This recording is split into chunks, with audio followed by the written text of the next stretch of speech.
Good morning guys, स्वागत है आपका the concept GK and GS में। तो हम पढ़ रहे थे राजस्थान की प्राचीन सभ्यताएं और इस कड़ी में हमारा ये चौथा वीडियो है, यानी इस सीरीज में हमारी ये चौथा वीडियो। इस चौथे वीडियो में क्या है कि ताम्रकालीन सभ्यता थी, हम पढ़ रहे थे। ठीक है, हमने पिछले वीडियो में हमने पढ़ी आहड़ और अपनी कालीबंगा और इस वीडियो गणेश्वर पढ़ी, और इस वीडियो में हम पढ़ेंगे गिलुंड, बालाथल, ओजियाना, कुरेड़ा, सौथी, मलाल और अब्रोड और किरणोत। ठीक है, तो ताम्रकालीन सभ्यता है उनका ये अंतिम वीडियो है, और इसके बाद हम इस वीडियो के बाद अगले वीडियो में हम शुरू करेंगे लोह युगीन सभ्यताओं का। ठीक है, तो चलो देखते हैं हमारा आज का टॉपिक। तो सबसे पहले हम गिलुंड के बारे में पढ़ेंगे। तो गिलुंड था वो आर्य सभ्यता का एक केंद्र था।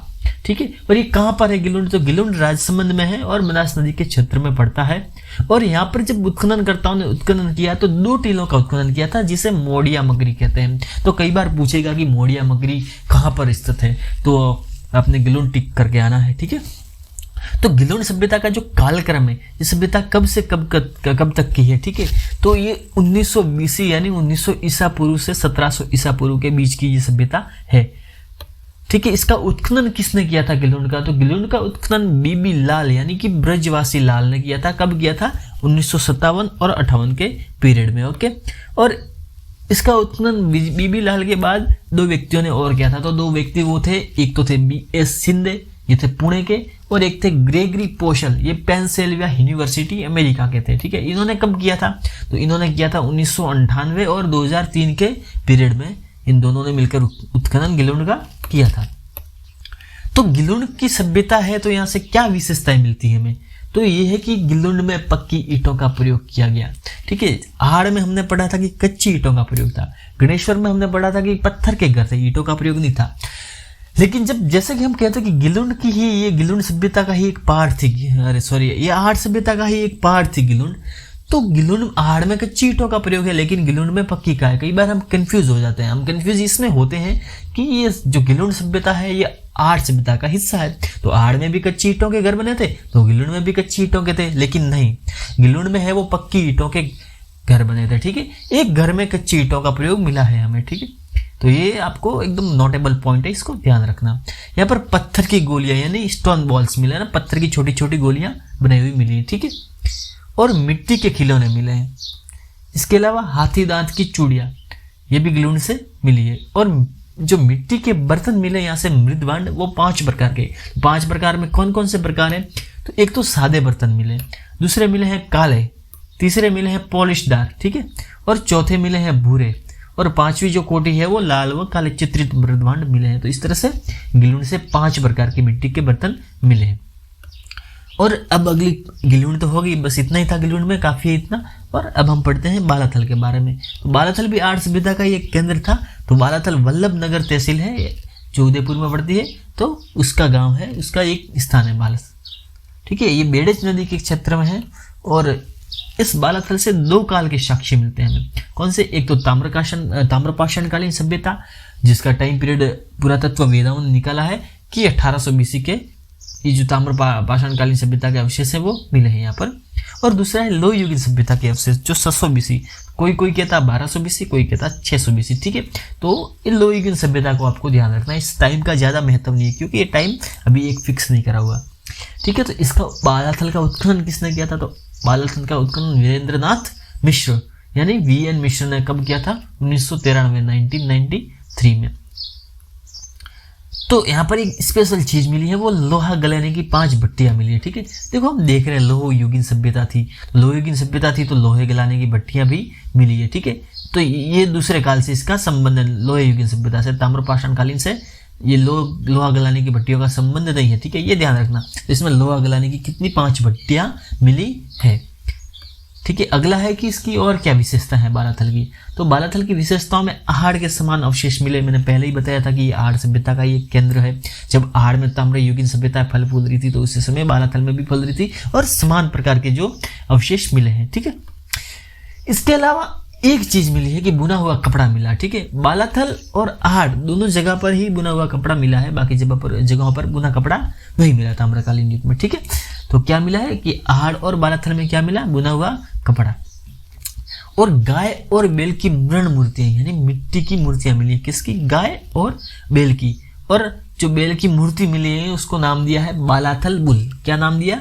बालाथल बुल। ये आपको ध्यान रखना कि बालाथल बुल कहाँ पर मिला, ठीक है। आड़ में मिला था वो था बनासियन बुल, बालाथल में मिला वो बालाथल बुल, और अभी हम आगे एक ओजियाना पढ़ेंगे, उसके में मिला है वो, उसको नाम दे दिया ओजियाना बुल, ठीक है। तो बनास से जो बैल की मरण मूर्ति मिली उसे क्या नाम दिया? बालाथल बुल। ओके, एक यहाँ पर से कंकाल मिला, शव मिला है, ठीक है। तो कंकाल को देखने से पुरातत्ववेत्ताओं ने अनुमान लगाया और पता लगाया अपनी विधियों से कि ये जो कंकाल है इसको कुष्ठ था, ये जो व्यक्ति रहा होगा उसको कुष्ठ रोग था, और इस तरह से कुष्ठ का प्राचीनतम अवशेष है। तो कुष्ठ का प्राचीनतम अवशेष बालाथल से मिला है।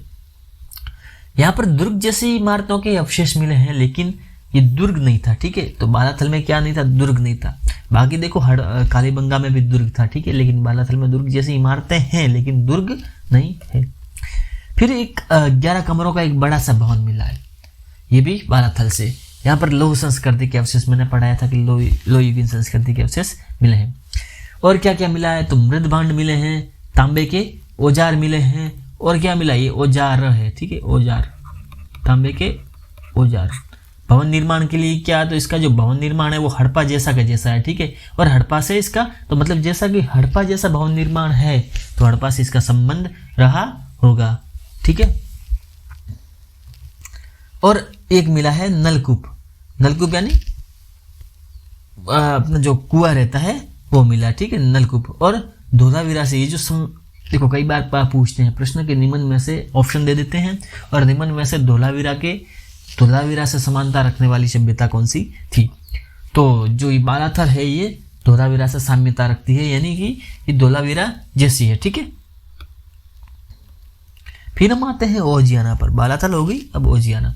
तो ओजियाना खारी नदी भीलवाड़ा में स्थित है, ठीक है। और आर्ट सभ्यता के जैसे ओजियाना में भी अवशेष मिले हैं, और ओजियाना का जो उत्खनन है ये भी वीरेंद्रनाथ मिश्र ने किया था, यानी इनका पूरा नाम है इसका पूरा नाम तो वीरेंद्रनाथ मिश्र है, और इनके शॉर्ट में वीएन मिश्र कहते हैं, ठीक है। तो 2000 से 2001 के बीच में इन्होंने उत्खनन किया था, और ये राजस्थान पुरातत्व विभाग के अधीन उत्खनन हुआ था। तो यहाँ पर गाय और बैल की मृण मूर्तियां मिली हैं, ठीक है। और जैसा कि हमने पिछले इसमें बालाथल में पढ़ा था कि बालाथल बुल मिला था, तो यहाँ पर जो बैल की मृण मूर्ति मिली है उसका नाम दिया इन्होंने ओजियाना बुल, ठीक है। और यहाँ पर जो ये मूर्तियां हैं, मृण मूर्तियां, इन पर सफेद रंग की डिजाइन की हुई है। और इस ओजियाना सभ्यता के विकास के 3 स्तर मिले हैं, ठीक है। और एक और चीज मिली है जो कि लाल और काले मृद भांड मिले, और इन मृद भांडों पर सफेद कलर की डिजाइन की गई है, सफेद से डिजाइन कुछ फूल पत्तियां हुई बनाई होगी, ठीक है। तो इस तरह से हमने ओजियाना के बारे में देखा, और इसमें 2 उत्खननकर्ता और हुए थे, ठीक है। तो BR मीणा और आलोक त्रिपाठी का संबंध भी ओजियाना से था, ठीक है। ये BR मीणा और आलोक त्रिपाठी का क्वेश्चन कई बार पूछता है, हम सिर्फ VN मिश्र पढ़ के जाते हैं और ये वाला हमसे छूट जाता है। तो आपको ये भी ध्यान रखना कि VN मिश्र ने भी किया था और BR मीणा और आलोक त्रिपाठी ने भी किया था।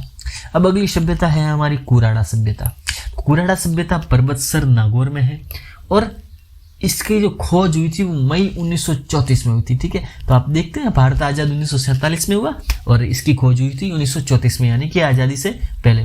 तो इस कुराड़ा का एक अन्य नाम है औजारों की नगरी, क्योंकि यहाँ से बहुत सारे औजार मिले हैं, ठीक है। देखो जैसे मैंने पहले ही बताया था, आज़ादी से पहले ताम्र उपकरणों की प्राप्ति ये कहाँ से? कुराड़ा से हुई, ठीक है। एक प्रणाल युक्त अर्ध्यपत्र है, ठीक है। अब प्रणाल युक्त अर्ध्यपत्र क्या होता है मैं आपको इसका फोटो बताता हूँ, तो वो फोटो मैं आगे बताऊंगा इसके बाद, ठीक है। तो ऐसा प्रणाल युक्त अर्ध्यपत्र है वो ईरान से भी मिला है, ठीक है। तो इससे हम अंदाजा लगाते हैं कि जो कुराड़ा और ईरान के बीच वैदेशिक संबंध थे, आयात निर्यात होता होगा, ठीक है। तो देखो इस तरह से प्रणाल युक्त ताम्र उपकरण मिला था, ठीक है। अर्ध्यपत्र जैसा हम भगवान को जल चढ़ाते हैं ना वैसा, ठीक है। तो ये एग्जैक्टली कुराड़ा का नहीं है, लेकिन जब प्रणाल युक्त अर्ध्यपत्र, ये थोड़ी शब्दावली कठिन होगी, प्रणाल युक्त क्या होता है तो कई बार समझ में नहीं आता, ठीक है। तो प्रणाल का मतलब ये जो दिख रहा है ना, इसका जो टोटे टाइप नल टाइप, ठीक है, इसको बोलते हैं प्रणाली, पानी निकलने का जो स्थान है, ठीक है। तो ये प्रणाल युक्त अर्ध्यपत्र, अब आप नहीं भूलोगे ऐसा मिला है, ठीक है। ठीक है, अब हम अगली सभ्यता पढ़ते हैं सोंथी सभ्यता। तो सोंथी सभ्यता कहाँ पर मिली थी, ठीक है। तो सोंथी सभ्यता घग्गर नदी पर के किनारे है और हनुमानगढ़ में, ठीक है। इसमें ये हड़प्पाकालीन अवशेष मिले हैं। हड़प्पाकालीन अवशेष मीन्स हड़प्पा में जैसी जैसी चीजें थी वैसी ही यहाँ पर मिली हैं, ठीक है। तो इसका उत्खनन किसने किया था? तो इसका उत्खनन अमलानंद घोष ने किया था और 1953 में किया था, ठीक है। और घोष ने इसे कालीबंगा प्रथम नाम दिया, ठीक है, क्योंकि इसको डॉक्टर अमलानंद घोष ने कहा है कि कालीबंगा प्रथम है, ठीक है। तो ये कई बार इसका स्टेटमेंट पूछ लेता है कि कालीबंगा प्रथम किसे कहा है, या फिर सोंथी को कालीबंगा प्रथम किसने कहा है, या फिर अमलानंद घोष ने सोंथी को क्या संज्ञा दी है, ठीक है। तो इस तरह से आपको ये याद रखना है। अगली आती है मलाह। तो मलाह कहाँ पर है? तो मलाह एक घना पक्षी विहार है भरतपुर में। तो मलाह घना पक्षी विहार भरतपुर में स्थित है। और यहाँ से क्या क्या मिला? तो यहाँ से ताम्र हारपून तलवारें मिली है, ठीक है। तो हारपून किसे कहते हैं? ये हारपून ऐसा आता है, ठीक है, तांबे का बना रहता है, मतलब अलग अलग चीजें होती है, लोहे का भी हो सकता है, स्टील का भी हो सकता है, लेकिन उस टाइम जो हमें मिला वो तांबे का था। तो ठीक है, ये याद रखना हारपून। कई बार हम हारपून वो समझ लेते हैं जो नाव चलाने का रहता है वो, लेकिन हारपून ऐसा होता है, ठीक है। तो इस जो ये ताम्र हारपून और तलवार हैं, तो इससे हमें पता चलता है कि ये तो प्रागैतिहासिक है, ठीक है, हड़प्पा से भी पुराना है। तो ऐसा माना जाता है कि ये और ज़्यादा गहरी हो सकती है, पुरानी हो सकती है। और एक और शिकार का भाला मिला, ठीक है। अब इसके साथ आगे हम पढ़ते हैं बरौर। तो बरौर कहाँ पर मिला था? तो बरौर हमें श्री गंगानगर में सरस्वती की नदी के तट पर, यानी सरस्वती नदी अब तो विलुप्त है, लेकिन जो भी सरस्वती के अवशेष थे ऐसा माना जाता है कि यहाँ पर सरस्वती बहती थी। तो बरौर जो मिला है वो सरस्वती नदी के भाव क्षेत्र में मिला हमें श्री गंगानगर से, ठीक है। तो बरौर का उत्खनन 2003 में राजस्थान पुरातत्व विभाग ने करवाया था। और यहाँ पर हड़प्पा जैसी शहरी सभ्यता के अवशेष मिले हैं ना। जैसे आहड़ तो ग्रामीण सभ्यता थी, कालीबंगा नगरीय सभ्यता थी, हड़प्पा भी नगरीय सभ्यता थी। तो जो बरौर था वो भी हड़प्पा के जैसे नगरीय सभ्यता था, ठीक है। और इसमें हड़प्पा की तरह भवन निर्माण था, ठीक है। हालांकि यहाँ पर कच्ची ईंटों का प्रयोग किया गया है, जैसे कि कालीबंगा में भी कच्ची ईंटों से कालीबंगा में भी कच्ची ईंटों का प्रयोग किया गया था, और हड़प्पा में भी इसमें बरौर में भी कच्ची ईंटों का प्रयोग किया गया। तो इसमें भवन निर्माण भी हड़प्पा जैसा है और कच्ची ईंटों का प्रयोग किया गया। हालांकि हड़प्पा में पक्की ईंटें थी, लेकिन यहाँ पर कच्ची ईंटें, ठीक है। और यहाँ पर जो एक विशेष चीज मिली है वो बटन के समान मोहरें मिली है ना, बटन के जैसी मोहरें, सील, ठीक है। तो ये आपको ध्यान रखना कि बटन के समान मोहरें कहाँ मिली है, तो वो हमें बरौर से मिली है। एक और नई डिस्कवरी हुई थी 2006 के आसपास। तो उस समय सेल खड़ी के 8000 मन के किसी एक मिट्टी के पात्र में रखे हुए इनको मिले हैं, ठीक है। 8000 मन के किसके? सेल खड़ी के। कहाँ से? बरौर से, ठीक है। अब हम पढ़ते हैं किराड़ोत। तो किराड़ोत कहाँ पर है? तो किराड़ोत जयपुर में स्थित है।